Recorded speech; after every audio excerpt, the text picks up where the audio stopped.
To anyone that is not up to date on ARTMS lore, a few days back they created an Instagram profile for Club Icarus. Icarus, like the figure from Greek mythology, is the son of Daedalus. His dad made him some wings out of feathers and wax, since he wanted to help him escape from the island.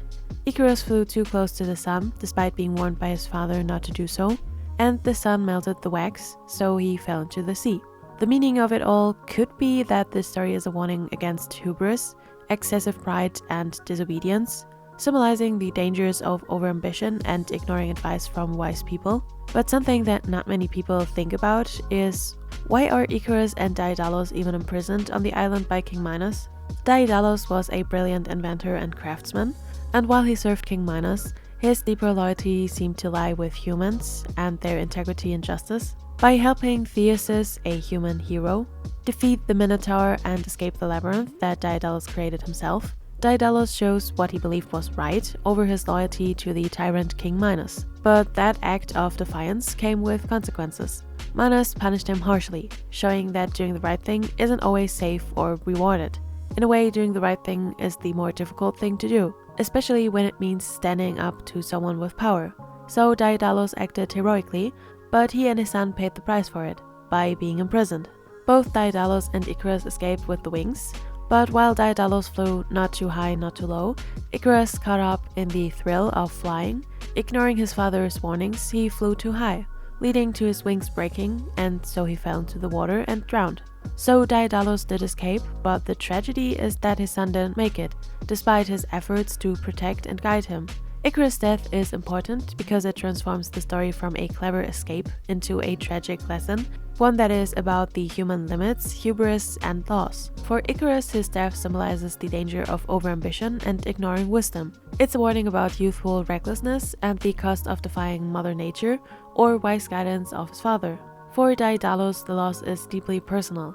He didn't just lose his most beloved son, he lost him to his own invention he created to initially protect his son. It adds moral complexity, because in a way it wouldn't be wrong for him to blame himself. After all, he was the one that helped the humans and got them in prison in the first place. Then he created the wings and didn't do enough to stop Icarus from flying too high.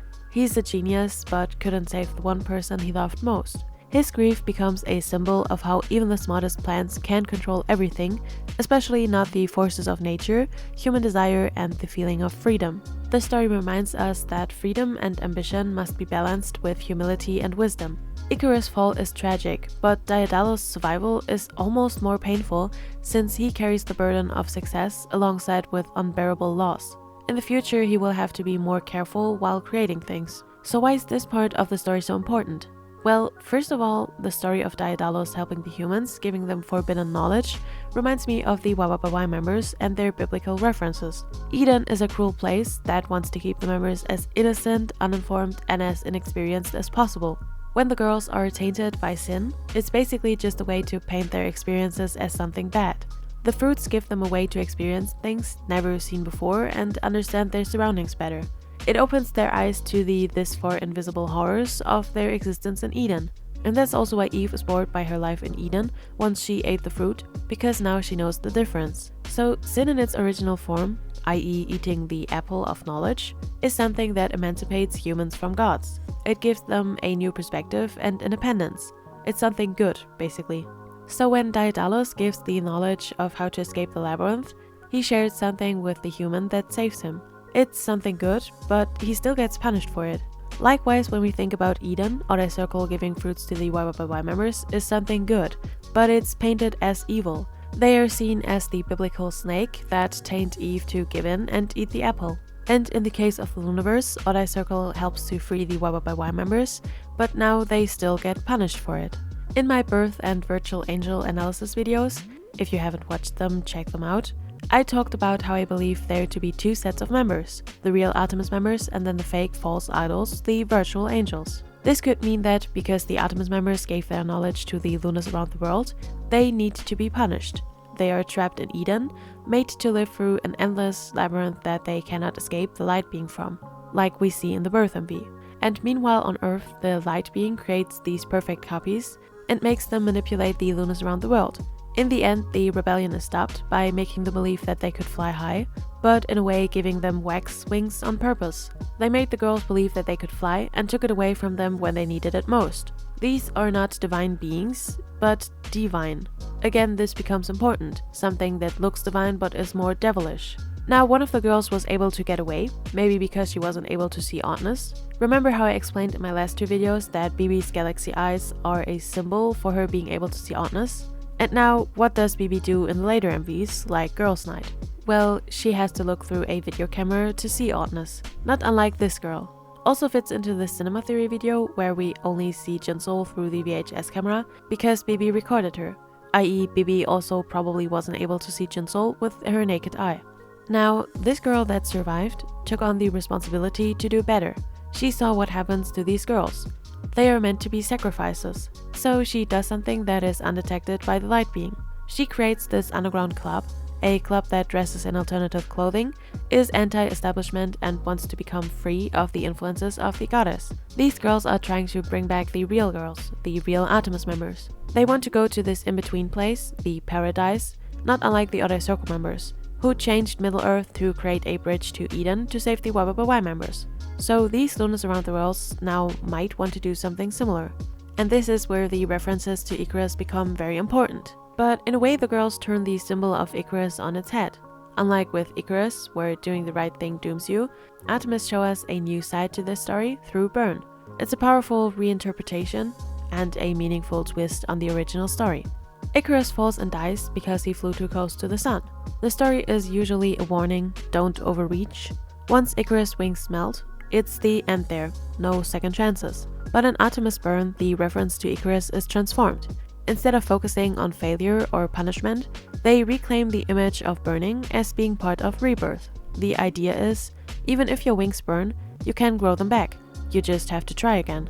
This is a shift from fear of failure to empowerment, not having to be scared anymore because you can always just try over again. The fear of failing no longer defines the story. Instead, it becomes about courage, being willing to rise again after failure and try one more time. Rather than punishment, the fire becomes a catalyst for growth. Burning isn't the end, it's a step towards transformation. It's a step towards a better future. And this isn't actually something new to the lore. Look back at Hyeju's story and the Egoist MV. There she has to burn her old self to become a new, more confident self that is brave enough to walk towards the future. And at the same time, she embraces her old self. It's nothing that you burn away out of shame. It's still part of you even after your transformation. Because the old self that failed at something is giving you wisdom for the future to do better. It's the phoenix that rises from its ashes, but the ashes are still part of it. It takes the old self and transforms it, like a butterfly. See, many of these themes and symbols were already heavily featured in the original lore, making this a great connection, since just like the phoenix had to quote-unquote burn to become new, Luna had to burn itself, shed its own wings to grow new ones. And this also fits very well into the themes of agency and self-worth in Burn. In this version, you're not a passive figure being warned that then falls down because you were too stubborn like Icarus. No, you're someone who chooses to rise, fall, and rise again stronger than ever. And same goes for the members who had to build themselves up again, just to now rise higher than they ever have. So overall, symbolically, ARTMS is likely using this metaphor to speak about their own journey, rising from the ashes of Luna, dealing with setbacks and creating something bold and new. It's a message to fans and themselves. Don't fear the fire, instead use it to grow. So while the original Icarus tale warns against flying too high, ARTMS flips the script. Fly as high as you dare. Even if you fall, you're not finished yet. Just by trying again and again, you can achieve everything you want to. You're becoming your new self. In Burn, the idea that wings can burn and grow back mirrors the phoenix cycle of renewal. So the burning isn't a tragic end, but a catalyst for something new, just like the phoenix destruction leads to rebirth. This message is hopeful and empowering, encouraging us not to fear mistakes or setbacks, but to see them as part of the growing process that will transform you into a new, stronger self. But what does this mean for this comeback? Well, first of all, I believe that this comeback might focus on telling us a ARG type of story, making us part of the experience and centering it around the Club Icarus that we are all part of through joining the Instagram page and adding our email address to the website. This club may be a gathering place for rebels, for people like the girls in Virtual Angel, a place where people come together and build up a kind of counterforce to the evil light being. This is also underlined by the fact that the first teasers were not posted by the ARTMS account, but by the unrelated Club Icarus Instagram profile. Only the new teasers were posted by the ARTMS account, but even this feels like a breach. Like somebody out of the rebellion wants to show us the truth, hence why they hacked into the ARTMS account, and why this Hyeju looks so scary and not at all like the Virtual Angel version. And this new Hyeju looks nothing like the Angel version, because they are two different people. Plus, this teaser looks a lot like the new MV, where we see Yves start the rebellion against Eden, and it was shown like this. Now, this could be a visual callback. We get these girls that are also starting a rebellion and pose in a similar manner. So let's quickly revisit my theory for Birth and Virtual Angel. I believe these to be two sets of members, the real members and then the fake members that are copies created by the light being to replace the real ARTMS members. That's also why they are called Virtual Angels and why they look like this. Their angel-like appearance is only a front, they are trying to fool us. They make the Lunas around the world fall for their propaganda, and this ends up costing them their lives. They give them wax wings and take them away the moment they need them most. And this again is also underlined by the title of the album. Divine all love and live, but it's not divine but divine. So something that acts and dresses like an angel, but is more so a devil. Now this could be the continuation of what we have seen this far. Birth was the real ARTMS members' nightmare of being unable to break the cycle. They are hunted down by the light being and can't escape. Then Virtual Angel was the fake members tricking these girls. They were basically showing us the two different sets of members. Now we get two different Hyejus and two different hustles, didn't we? We have the Virtual Angels that once on Earth reveal their true self, which truly is a divine, a devil with supernatural origins. But we also see this Hyeju, a Hyeju that wears the clothing of the rebellion and is in the Club Icarus. Could it be that we now see the real members start the fight against the Virtual Angels? Because this also could explain why we see this place in this Hyeju teaser with all of the rebels coming together in Club Icarus. And then in the other teaser we see the Virtual Angel Hyeju and all of these wings and posters left behind. So it's kind of like Hyeju was there with the rebellion, but then the Virtual Angels showed up to crash the party and to take the Hyeju away. Adding to this, seemingly my last two theory videos were unknowingly foreshadowing the themes of this comeback, because I told you about my theory of fallen angels, rebellion and rebirth. The theory follows Bibi as a fallen angel cast out of Eden for rebelling. Her journey into Middle-earth and then Earth in a way is mirrored with the exile of the ARTMS members. In the doll album we get the Eden invitation cards, but the girls in Birth seemingly were trying to get away from the light being. So what if they were trapped in Eden and tried to find a way out? Then once the light being created the perfect copies, she threw the real members out of Eden. Thus we see them down on Earth, looking kind of confused. But then they reconnect with their powers through visiting Middle-earth, like we saw in the X number teasers. There, all of the members seemingly had to reconnect with their memories of their old selves, and rekindle their powers, by embracing their failure and trying again. Now that they have regained their powers, what if, just like Bibi did, they are finally able to break the loop? And from the references to Icarus, both through the Burned song and now these teasers, ARTMS show us that they are not doomed to fall down and never get up again, but they will rise again.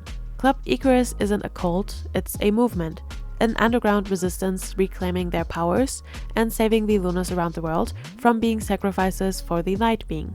So this was my theory for now, and I'm really excited to see the other teasers. I might also add to this theory with the next teasers, but I will have to wait and see. If you liked the video, you can like and subscribe, and I will see you next time.